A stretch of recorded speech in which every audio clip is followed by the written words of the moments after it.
हाँ जी, अस्सलाम वालेकुम जी। सारे दोस्तों का की हाल है? उम्मीद करदा वां ठीक होवोगे, खैर खरीयत नाल होवोगे।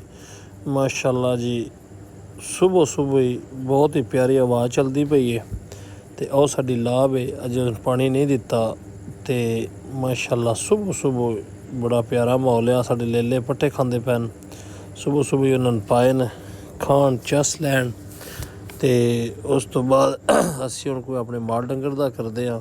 राणा साडे नाल है, अगां नहीं जाना। ते आ साडा मोटरसाइकिल खड़ा है, ट्रैक्टर खड़ा है, मंजी पई है, कणक अंदर पई है ते असी कुछ दे ख्याले लगदे आं।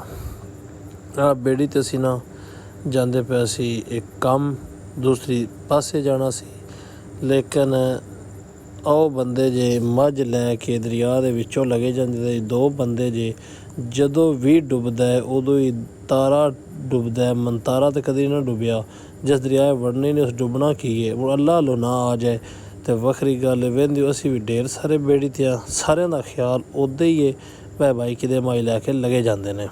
उस तो बाद असी बेड़ी तो लथे तो स्कूटर पजा रखे। जिड्डा मोटरसाइकिल पजाने का नज़ारा इत्थे मेरा कदी मोटरसाइकिल आंज तो कदी मोटरसाइकिल आंज, ये बाली चस है तो बेले का व्यू है।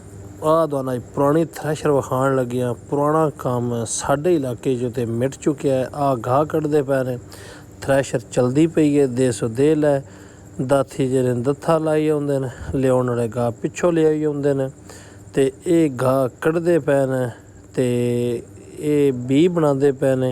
एह् सिर्फ पिंडां नूं पता है भाई थ्रैशर चीज़ की है या घाह की इंदा करना है, इंदा बीज बनना है ना की करना है या गाहना है।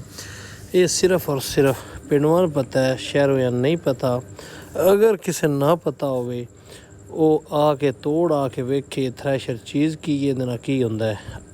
ओ भाई है जेड़ा कम अज़ कम 30 फुट लम्मा बांस 40 फुट लम्मा बांस लैके लगा जाता है।